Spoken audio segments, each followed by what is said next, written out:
जी students, अब हम अपने 5वें दिन के काम की तरफ चलते हैं, डे 5 के काम की तरफ। और वो बहुत ही थोड़ा सा काम है और उसमें आपको ज़्यादा डिफ़िकल्टी नहीं होगी।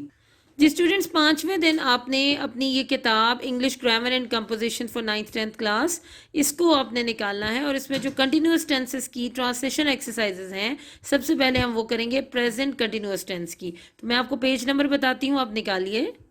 स्टूडेंट्स, आपने ये एक्सरसाइज निकालनी है प्रेजेंट कंटिन्यूअस टेंस की, और ये है आपके पेज नंबर 77 पर। तो ये जो सॉल्व हुए हुए जुमले हैं, हम इन्हीं को आपको पढ़ाएंगे और आपको एक तरीका बताएंगे जिसकी बेस पर आप इनको पास्ट में भी और फ्यूचर में भी कन्वर्ट कर सकेंगे। जी स्टूडेंट्स, पहला जुमला है, अभी आपने जब कंटिन्यूस टेंस को अच्छी तरह से पढ़ लिया होगा, अभी तक आपने उसकी सारे क्वेश्चंस को याद कर लिया होगा, उसकी टेबल को आपने रिवाइज कर लिया होगा। अब अगर उस बेस पर देखें तो उर्दू सबसे पहले होती है definition, action going on in present past and future. आप देखें वो लिखा हुआ है जा रहे हैं, तो एक्शन इज कंटिन्यूअस, ठीक है। अब इसकी उर्दू रिकग्निशन से आपने देखना है कि रहे हैं, रहा है, रही हूँ, ये सारे प्रेजेंट कंटिन्यूअस को शो कर रहे हैं। और अब आप याद करिए, इसमें थी हमारी फॉर्म ऑफ वर्ब, तो वो है फर्स्ट फॉर्म प्लस आईएनजी। देखिए यहाँ गो प्लस आईएनजी, गोइंग। और हेल्पिंग वर्ब्स हमारे क्या थे, इज एम आर, जैसे यहाँ आर है, इज है, एम है। इसी तरह मुख्तलिफ हेल्पिंग वर्ब्स हमारे आते चले जाएंगे। और अभी हम नेगेटिव और इंटरोगेटिव में नहीं बना रहे, लेकिन इन्हीं जुमलों को हम बनाना जब आगे सीखेंगे तो आपको वो सारा टेबल इस पर अप्लाई होता हुआ नजर आ जाएगा। तो आपने ये जुमले अपनी इंग्लिश की नोटबुक्स पर नोट करने हैं उर्दू में, और आगे उनकी ट्रांसलेशन करनी है। आज आपका डे 5 पर सिर्फ ये काम है। लोग तफरी के लिए छांगा मांगा जा रहे हैं। People are going to Changa Manga for picnic. लड़का इम्तिहान की तैयारी अच्छी तरह कर रहा है। The boy is preparing, prepare plus I N G, preparing well for the examination. मुर्गी अंडे दे रही है। The hen is laying eggs. मैं पाकिस्तान का नक्शा बना रही हूँ। I am drawing the map of Pakistan, drawing the map of Pakistan. गवाला गाय का दूध धो रहा है। The milkman is milking the cow. बच्चे मेंढकों पर पत्थर फेंक रहे हैं। दरअसल जुमला ये होना चाहिए, बच्चे मेंढकों को पत्थर मार रहे हैं। The boys are throwing stones at the frogs. मेरे साथी मेरी हिम्मत बंधा रहे हैं। My friends are encouraging me. माहीगीर मछलियां पकड़ रहे हैं। The fisher man are catching fish. Amjad घड़ी को चाबी दे रहा है। Amjad is winding the watch. घड़ी को चाबी देना, वाइंड करना, वाइंडिंग द वॉच। पुलिस कातिल के पीछे भाग रही है। The police is running after the murderer. हम एक नई किताब छाप रहे हैं। We are printing a new book. ये कपड़ा सस्ता बिक रहा है। This cloth is selling cheap. अमीर आदमी खैरात दे रहा है। The rich man is giving arms, alms. फकीर सिक्के गिन रहा है। The beggar is counting coins. वो नलके की टूटी खोल रहा है। He is turning the tap on. मैं अपनी घड़ी तलाश कर रहा हूँ। I am looking for my watch. Students, अब आपने करना ये है कि इन्हीं जुमलों को, ये तो हो गए प्रेजेंट कंटिन्यूअस के जुमले, अब आपने इन्हीं को पास्ट कंटिन्यूअस के जुमलों में कन्वर्ट करना है खुद से अपनी नोटबुक्स पर। कैसे? जैसे ये लिखा हुआ है, लोग तफरी के लिए छांगा मांगा जा रहे हैं। आपने करना है, लोग तफरी के लिए छांगा मांगा जा रहे थे। तो क्या चेंज आ जाएगी? People are going to Changa Manga की जगह आ जाएगा पीपल वर गोइंग टू। बिल्कुल ठीक बात है, WERE, were going to Changa मांगा।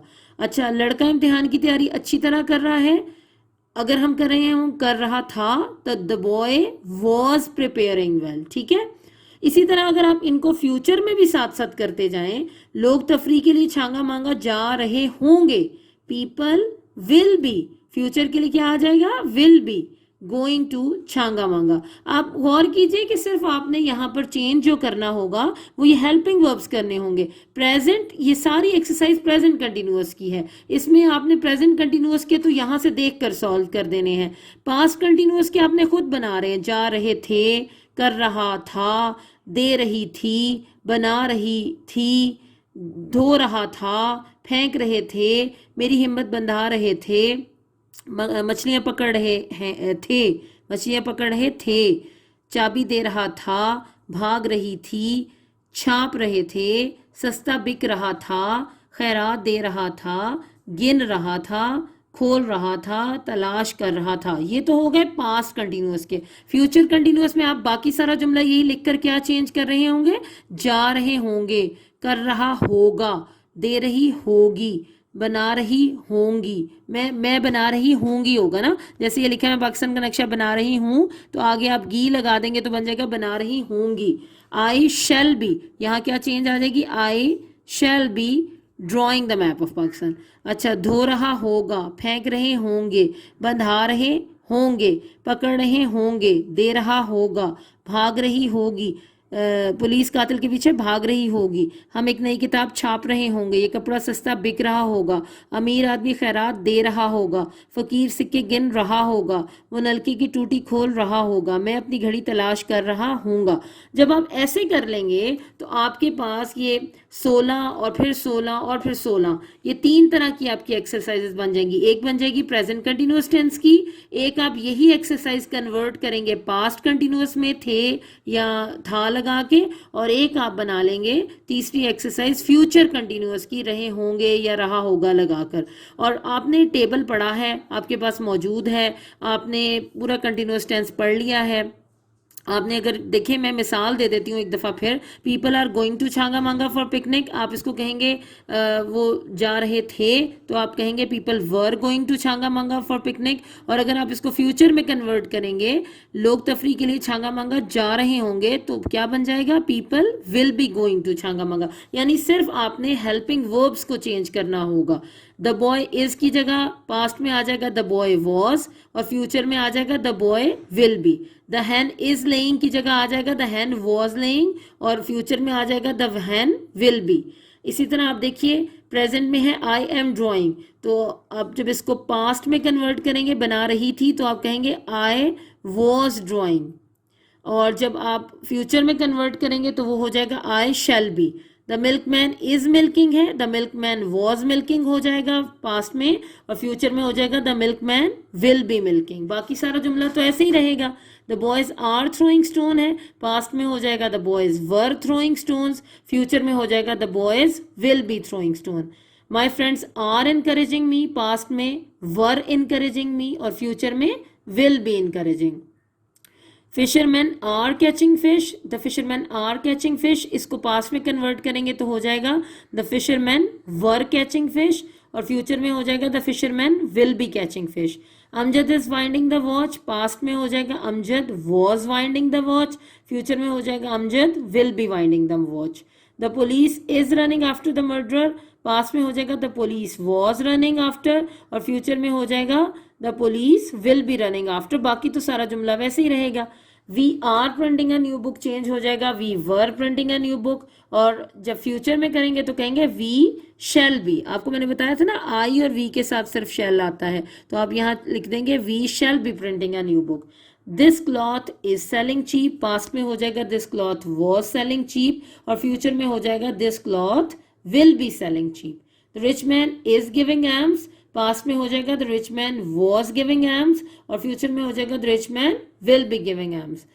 The beggar is counting coins, past में हो जाएगा the bagger was counting coins, future में हो जाएगा the bagger will be counting coins. He is turning the tap on, past में हो जाएगा he was turning the tap on, और फ्यूचर में हो जाएगा he will be turning the tap on. अब देखिए लास्ट जुमला है I am looking for my watch, past में हो जाएगा I was looking for my watch, और फ्यूचर में क्या हो जाएगा, आई के साथ शैल आता है, आई शैल बी, आगे वही जुमला लुकिंग फॉर माई वॉच। मेरा ख्याल है कि आपको ये बात समझ आ गई होगी, इतना डिफिकल्ट नहीं है। आज के दिन में आपका मजीद कोई काम नहीं रखा गया।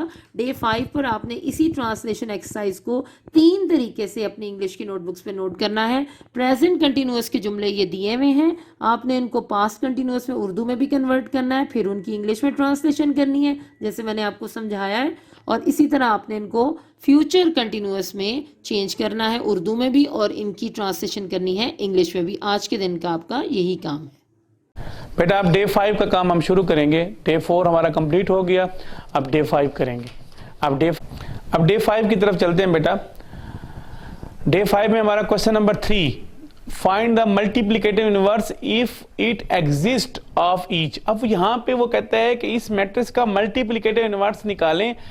इफ इट एग्जिस्ट का मतलब ये है कि आप अगर ये एग्जिस्ट करता है तो इनवर्स निकालें। एग्जिस्ट का मतलब ये है कि कुछ जो फार्मूला हमारे पास है जो इनवर्स का, यानी कि मल्टीप्लिकेटिव इनवर्स का मतलब क्या, ए का इनवर्स, बी है तो बी का इनवर्स, मैट्रिक्स सी का नाम दे सी का इनवर्स, डी है तो डी का इनवर्स। तो पहला क्वेश्चन जो हमारे पास है वो ए है, तो ए इनवर्स, इसका फार्मूला क्या होगा, A inverse is equal to 1 over A determinant in det into adjoint of A. अब हमारे पास जो प्रोसेस है उसमें दो चीजें, यानी कि इनवर्स निकालने के लिए दो चीजों का ख्याल रखने कि आपको डिटरमिनेंट का तरीका तो मैंने सिखा दिया लेकिन एडजॉइंट का तरीका नहीं सिखाया। एडजॉइंट पहले सिखाऊंगा, फिर उसके बाद आप एडजॉइंट और ए डेट की वैल्यू पुट करेंगे इस फार्मूले में तो आपके पास इनवर्स आएगा। तो आप एडजॉइंट का तरीका क्या है, फर्ज करो हमारे पास एक मैट्रिक्स है ए -1 3 2 0, ये पहला क्वेश्चन ही है आपका, और उसी का हम क्या कर रहे हैं, एडजॉइंट निकाल रहे हैं, क्योंकि फार्मूले के अंदर हमारे पास क्या है, एडजॉइंट भी है और ए डेट भी है। तो डेट तो आपने सीख लिया, लेकिन एडजॉइंट देखें, एडजॉइंट ए यहां लिखेंगे तो एडजॉइंट का मतलब क्या होता है कि जो फर्स्ट डायगोनल है -1 और 1 इसकी जगह चेंज कर देंगे, यानी कि जहां -1 है वहां 0 लिख दें, जहां 0 है वहां माइनस, यानी कि इसको क्या कर दें, इंटरचेंज कर दें इनके नंबर्स को, तो चेंज कर दिया। और जो दूसरा डायगोनल है इनके साइन चेंज कर देंगे, अगर ये +3 है तो -3, ये +2 है तो ये -2 हो जाएगा, अगर यहाँ -3 होता तो +3 हो जाता और यहाँ -2 होता तो वो +2 हो जाता। तो क्या करना है, दोबारा देखें एडजॉइंट का प्रोसेस कि जो फर्स्ट डायगोनल है उसके नंबर्स को इंटरचेंज कर देना है, उसकी जगह पे दूसरा नंबर, यानी कि जो 0 है वहां पे -1 और जहां -1 है वहां 0 लिख दें, और जो ये दूसरा डायगोनल है उसके साइन चेंज कर देने, तो ये एडजॉइंट हो जाएगा।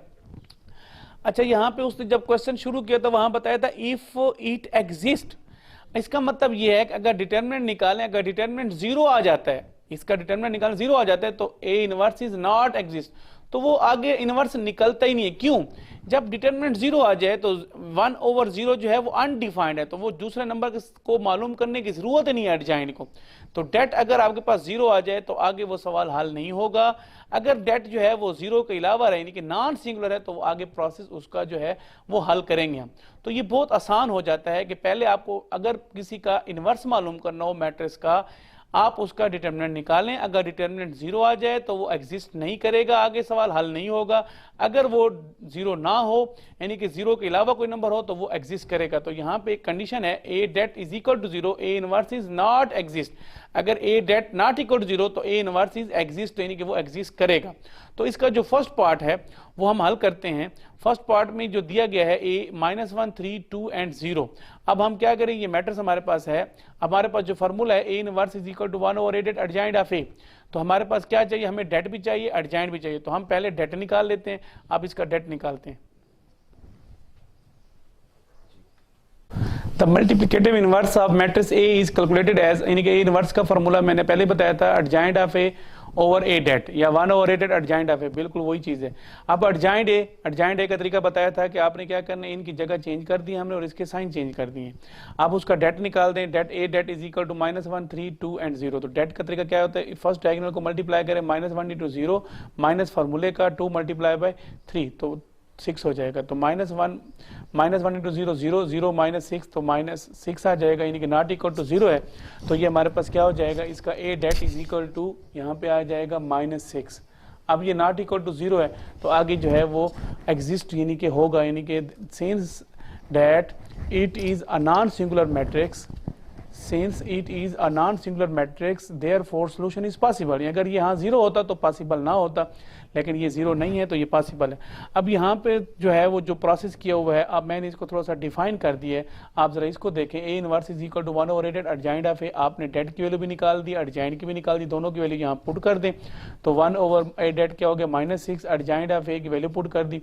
अब आपको -1/6 multiply by 0, -1/6 multiply -3, -1/6 multiply -2, -1/6 multiply -1, ये मैंने लिख दिया। अब -1/6 मल्टीप्लाई बाय 0 0 हो जाएगा। अब ये कटिंग होगी 3 1 3 2 टाइम्स 6, तो माइनस माइनस प्लस 1 ओवर 2 आ जाएगा। अब ये माइनस माइनस प्लस ये 2 3 टाइम कैंसिल हो गया तो क्या होगा 1 ओवर 3 हो जाएगा, माइनस माइनस प्लस 1/6। तो ये हमारे पास आंसर आ जाएगा जो इसके साथ मैच कर रहे हैं।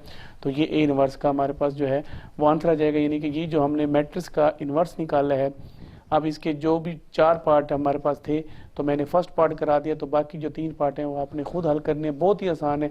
अगर आपको इस सवाल की समझ आ गई तो आपको ये 4 दिए गए, अगर 10 पार्ट भी दे जाएं तो आप हल कर सकते हैं, क्योंकि मैथमेटिक्स में रट्टा नहीं लगाया जाता, मैथमेटिक्स में सवाल को समझा जाता है। अगर आपको समझ आ गई तो इस तरह के अगर हम 10 क्या 20 सवाल भी दें तो आप हल कर सकते हैं।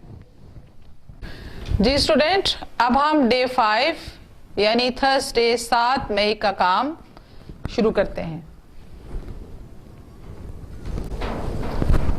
जी स्टूडेंट्स, डे 5 में अमीर मिनाई का तारुफ पढ़ेंगे हम, जो कि 1832 में पैदा हुए और 1900 में वफात पाई। मुंशी अमीर मिनाई नसीरुद्दीन हैदर, ये इनका पूरा नाम था। अमीर मिनाई कहते थे उनको, अमीर तखल्लुस करते थे वो, और मिनाई जो है वो अपने खानदानी, चूंकि वो किसी, अभी पढ़ेंगे हम कि वो उनकी औलाद में से थे इसलिए वो मिनाई लिखते थे। असल नाम नसीरुद्दीन हैदर था। शाह ओद कहा जाता है। शाह ओद के अहद में लखनऊ में पैदा हुए। आपके वालिद का नाम मौलवी करमदीन था। आप हजरत मखदूम शाह मीना लखनवी की औलाद से थे, इसीलिए अपने नाम के साथ मीनाई लिखते थे। आपने अपनी इब्तदाई तालीम मुफ्ती सादुल्लाह रामपुरी से हासिल की। बाद अज़ां तालीम की तकमील के लिए उलमाए फरंगी महल के मदरसे में दाखिल हुए। ठीक है, ये फरंगी महल जो है उनके उलमा थे, उनके मदरसे में दाखिल हो गए। मुंशी मुजफ्फर अली असीर से शायरी में इस्लाह ली। कम उम्री में शायरी में बुलंद मुकाम हासिल कर लिया। अभी आपकी उम्र 20 साल थी कि नवाब वाजिद अली खान ने अपने दरबार में तलब किया और कलाम सुना। 42 साल रामपुर के नवाब यूसुफ अली खान और नवाब कलब अली खान के उस्ताद रहे। आखिरी जमाने में नवाब मिर्जादाग ने उन्हें हैदराबाद बुलवाया। वहां जाते ही बीमार हो गए और इसी बीमारी के दौरान में इंतकाल हुआ। अमीर मिनाई का शुमार अपने अहद के कादरुल कलाम शायरों में होता है। उन्होंने तमाम असनाफ में शायरी की, मगर गज़ल और नात की तरफ ज़्यादा रुझान रहा। आपकी शायरी ज़बान बयान की खूबियों और फ़िक्र ख्याल की राहनाइयों का मजमुआ है। उनकी नातों में आवर्त के मुकाबले में आमद का रंग गालिब है। उन्होंने मुहावरात और सनाए को इस उम्दगी से बरता है कि कलाम में कहीं भी तसन्नो पैदा नहीं होने दिया। मुझे लगता उन्होंने अल्फाज और तराकीब का इस्तेमाल भी मोहतात होकर किया है और हत्तल इम्कान सादगी और रवानी का पहलू पेशे नजर रखा है। उनकी नातों में दर्द व असर और सोज़ोगदाज की उम्दा मिसालें मिलती हैं। उनकी तसानीफ में 2 इश्किया दीवान, मुरातुल गैब, सनम खाना इश्क और एक नादिया दीवान है, मुहम्मदे खातबुन नबीयीन शामिल है। उन्होंने शायरों का एक तस्करा इंतखाबे यादगार के नाम से मुरतब किया है। उनका नातमाम लुगत अमीरुल लुगात भी उनका एक अहम इल्मी कारनामा है। जी स्टूडेंट्स, अमीर मिनाई का तारुफ आपने पढ़ा और इसको अच्छे तरीके से इसकी रीडिंग करनी है आपने। और अब आपने ये नात मैं आपके सामने पढ़ रही हूँ, आपने इस नात को बार बार पढ़कर आज जुबानी याद करना है। यानी सवाए इस नात के हम आज कुछ नहीं कर रहे, आपने इसको जुबानी याद करना है और इसको लिखना है। बल्कि इसके साथ मैं आपको थोड़ा सा काम करवाऊंगी, ये सारा नहीं करना, थोड़ा सा करना है। तो नात पढ़ते हैं। सबा बेशक आती मदीने से तू है, सबा बेशक आती मदीने से तू है, कि तुझ में मदीने के फूलों की बू है, कि तुझ में मदीने के फूलों की बू है। सुनी हमने तोती और बुलबुल की बातें, तेरा तस्करा है तेरी गुफ्तगू है। जीऊं तेरे दर पर मरूं तेरे दर पर, जीऊं तेरे दर पर मरूं तेरे दर पर, यही मुझको हसरत यही आरज़ू है, यही मुझको हसरत यही आरज़ू है। जमे जिस तरफ आंख जलवा है उसका, जमे जिस तरफ आंख जलवा है उसका, जो यकसू हो दिल तो वही चारसू है। जो यकसू हो दिल तो वही चारसू है।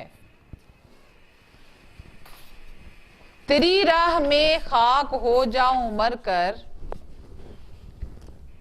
तेरी राह में खाक हो जाऊं मरकर, यही मेरी हुर्मत यही आबरू है। यही मेरी हुर्मत यही आबरू है। यहाँ है ज़हूर और वहाँ नूर तेरा। यहाँ है ज़हूर और वहाँ नूर तेरा। मकामे भी तू ला मकामे भी तू है। मकामे भी तू ला मकामे भी तू है। जो बेदाग लाला जो बेखार गुल है। जो बेदाग लाला जो बेखार गुल है, वो तू है वो तू है वो तू है वो तू है। तो ये मोहम्मद ख़ातमुन नबीयीन से लिया गया है। आपने आज के दिन में, मैं आपको कोई और रिटर्न वर्क नहीं दे रही, बल्कि आपने इसी नात को बहुत ही सफाई से अपनी नोटबुक पे लिखें और इसको बार बार पढ़कर जुबानी याद करें और याद करके अपने पास एक रफ कॉपी रख लें। एक शेर याद करें, उसे लिखें, उसे चेक करें, फिर दूसरा शेर याद करें, उसे लिखें, उसे चेक करें। जो आपने अपना घंटा उर्दू के लिए मखसूस किया है, आप अपने उर्दू के लिए, बात मुझे आपको स्टार्ट में बतानी चाहिए थी, कम अज कम आपने अपने उर्दू की पीरियड के लिए 1 घंटा मखसूस करना है। तो ये जो घंटा आपने मखसूस किया हुआ है उर्दू के लिए, इस पूरे घंटे में आप बहुत अच्छे बच्चे हैं, आपको ये नज्म जुबानी याद हो जाएगी। मैं आपको और कोई रिटर्न वर्क आज नहीं करवा रही।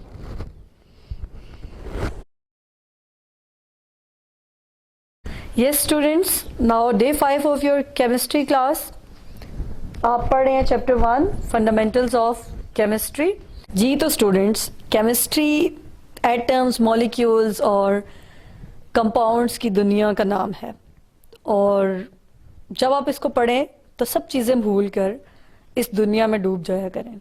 तो यकीन माने कि ये बहुत ही इंटरेस्टिंग सब्जेक्ट है। मुझे उम्मीद है कि आप अपने तमाम दिनों का टास्क बहुत अच्छे तरीके से कर रहे होंगे, बहुत इंटरेस्ट से कर रहे होंगे, और अब तक मैंने जितने टॉपिक्स आपको पढ़ाए हैं आपको समझ भी आ गए होंगे और आप उनको तैयार भी कर चुके होंगे। आपने अच्छे तरीके से नोटबुक्स पे लिख लिया होगा, because you are good students and you are responsible, regular, discipline students. तो आज का टॉपिक स्टार्ट करते हैं। आज का टॉपिक जो है वो है about type of molecules. Molecule आपने पढ़ा है ना, तो अब हम मॉलिक्यूल्स की डिटेल में जाएंगे कि मॉलिक्यूल्स कैसे हैं। टॉपिक को स्टार्ट करने से पहले मैं ये जो आपके सामने एक माइंड मैप आया है, इसको एक्सप्लेन करना चाहूँगी। Type of molecules. तो मॉलिक्यूल्स की टाइप्स को हम 2 पैरामीटर्स में देखते हैं, एक on the basis of number of atoms and एक on the basis of types of atoms. तो टाइप ऑफ मॉलिक्यूल्स का ये जो माइंड मैप आपके सामने है, ये नंबर ऑफ एटम्स की बेसिस पे है। तो types of molecules on the basis of number of atoms are monoatomic, diatomic, triatomic, टेट्राएटॉमिक, polyatomic. जिस तरह आपने बचपन में काउंटिंग पढ़ी है ना, 1 2 3, इसी तरह साइंस में भी कुछ काउंटिंग्स हैं। मोनो का मतलब होता है 1, मोनो एटॉमिक का मतलब क्या हुआ, ऐसा मॉलिक्यूल जो एक एटम से मिलकर बना है।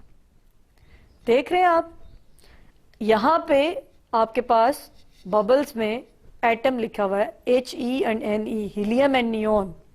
मोनो एटॉमिक मॉलिक्यूल है क्योंकि वो एक एटम से मिलकर बने हैं।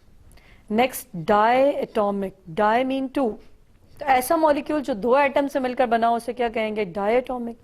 H2N2, H2 hydrogen and N2 nitrogen. समझ रहे हैं ना आप कि हाइड्रोजन के कितने एटम है, 2, और नाइट्रोजन के कितने एटम है, 2, तो इसलिए ये कौन सा मॉलिक्यूल हुआ, diatomic. Triatomic, tri mean 3, atomic mean atom. तो ऐसे मॉलिक्यूल जो 3 एटम से मिलकर बने हैं उसे क्या कहेंगे, triatomic. H2O and H2S। H2O triatomic कैसे है, 2 एटम हाइड्रोजन के और 1 एटम ऑक्सीजन का, तो ओवरऑल कितने एटम हो गए, 3। H2O वाटर है, एक्वा। H2S हाइड्रोजन सल्फाइड है और इसमें कितने एटम हाइड्रोजन के हैं, 2, और सल्फर के कितने एटम है, 1। Tetra atomic, tetra mean 4 atom है, NH3 and SO3। NH3 nitrogen का 1 और हाइड्रोजन के 3 हाइड्रोजन के एटम और 1 नाइट्रोजन का एटम मिलके क्या हो जाएगा, 4 एटम। तो ये टेट्रा एटॉमिक कैटेगरी है। Tetra mean 4। अभी मैंने आपको बताया था ना, काउंटिंग होती है, mono 1, di 2, tri 3, tetra 4 and poly many. And this counting goes on, but यहाँ पे जितनी मैंने इंक्लूड की है वो मैं आपको एक्सप्लेन कर रही। Tetra mean 4। टेट्रा में एक एग्जांपल तो मैंने आपको बताई है अमोनिया की, NH3। दूसरी एग्जांपल SO3 सल्फर ट्राईऑक्साइड की है। SO3 में ऑक्सीजन के पास कितने एटम है, 3, और सल्फर के पास कितने एटम है, 1। तो 3 + 1 कितने एटम हो गए, 4। पोली मीन मैनी, मतलब मोर देन 10, मोर देन 20। तो यहाँ पे आप देखिए पोली एटॉमिक में एग्जांपल कौन सी कोट की गई है, C6H12O6 ग्लूकोज। ग्लूकोज में 6 कार्बन के एटम है, 12 हाइड्रोजन के एटम है और 6 ऑक्सीजन के एटम है। मेरे ख्याल से type of molecules on the basis of number of atoms आपको क्लियर हो गया होगा। अब हम जरा क्वेश्चंस को पढ़ लेते हैं। Question number 23 from your notes, chapter 1 fundamentals of chemistry. Discuss the type of molecules on the basis of number of atoms present in it. Molecules की टाइप्स को डिस्कस करें on the basis of number of atoms. Molecules, the smallest particle of a covalent compound or the element which can exist independently is called molecule. एक covalent compound में जब elements आपस में combine करते हैं और इंडिपेंडेंटली एग्जिस्ट करते हैं उसको क्या कहते हैं, मॉलिक्यूल। मैं एक चीज़ की कायल हूँ स्टूडेंट्स के डेफिनेशंस को सिंपल वर्ड्स में लिख दो अपनी लैंग्वेज में, अपने तरीके से। तो मैं अगर आपकी जगह होती तो सिंपल डेफिनेशन मॉलिक्यूल्स की लिखती कि they are form by the combination of different elements. So type of molecules on the basis of number of atoms are monoatomic. Mono means one, atomic means atom. A molecule that contain one atom is called monoatomic molecule. Example, inert gases that consist of monoatomic molecules like helium, neon, argon, krypton. Polyatomic molecules, poly mean many. A molecule that contains 2 or more similar or different atoms is called polyatomic molecules like hydrogen and HCl. ये मैंने इसलिए बहुत ज़्यादा तेजी से पढ़ा है क्योंकि मैं आपको माइंड मैप डिटेल में एक्सप्लेन कर चुकी हूँ। अब चलते हैं एक और एस्पेक्ट की तरफ एक्सप्लेन करने के लिए एटम्स को, मॉलिक्यूल्स को। Describe the type of molecule on the basis of type of atoms. Type of molecules on the basis of type of atom. Homo atomic molecule, homo means same and atomic means atom. जरा ठहर जाते हैं यहाँ पे। On the basis of types of atoms, atoms की types की basis पे कि कितनी तरह के एटम हैं। देखो जब आप एक क्लास में बैठे होते हो ना सारे स्टूडेंट्स, मिसाल के तौर पर एक रूम में मैं सिर्फ प्री 9th क्लास के स्टूडेंट्स को बिठा दूं और आपको मैं मॉलिक्यूल कंसिडर कर लूं, तो आप सारे क्या हो जाओगे, होमो एटॉमिक मॉलिक्यूल्स हो जाओगे, क्योंकि आप सब एक जैसे हो। लेकिन अगर एक रूम में मैं आधा ग्रुप प्री 9th क्लास का बिठा दूं और आधा ग्रुप 9th क्लास का बिठा दूं, तो वो क्या हो जाएंगे, हेट्रो एटॉमिक, डिफरेंट। या मैं ऐसे करूं कि उसमें 3 ग्रुप्स बना दूं, एक क्लास 9th का, एक प्री 9th का, एक 10th का, तो डिफरेंट ग्रुप्स इकट्ठे हो गए हैं ना, तो वो क्या बन जाएगा, हेट्रोएटॉमिक। सुबह जब अपने कॉलेज की असेंबली में आप खड़े होते हैं तो आप हेट्रोएटॉमिक ग्रुप होते हैं, क्योंकि आप तमाम डिफरेंट क्लासेस के स्टूडेंट्स कंबाइन खड़े होते हैं। लेकिन क्लास में जाके आप क्या हो जाते हैं, होमोएटॉमिक, क्योंकि एक क्लास में एक जैसे स्टूडेंट ही बैठते हैं। समझ रहे हैं ना आप मेरी बात। इसी तरह type of molecules on the basis of type of atoms 2 categories हैं, homoatomic molecules and heteroatomic molecules. दोबारा रिपीट कर रही हूं, homoatomic molecules and heteroatomic molecule. Homoatomic, homo means same, ऐसे मॉलिक्यूल जो सेम एटम से मिलकर बने हों उन्हें हम क्या कहेंगे, homoatomic. Example like hydrogen, chlorine, oxygen, ozone. आप देख सकते हैं हाइड्रोजन H2 दोनों हाइड्रोजन एटम से बना है, नाइट्रोजन N2 दोनों नाइट्रोजन एटम से बना है, क्लोरीन Cl2 दोनों क्लोरीन एटम से मिलकर बना है, ऑक्सीजन O2 दोनों ऑक्सीजन एटम से मिलकर बना है, ओजोन O3 दोनों 3 ओजोन एटम, तो तीनों एटम एक जैसे है ना, तो इसलिए ये क्या हो जाएगा, homoatomic. Heteroatomic molecules are composed of different type of atoms, like a molecule that contains 2 different type of atoms is called heteroatomic molecule.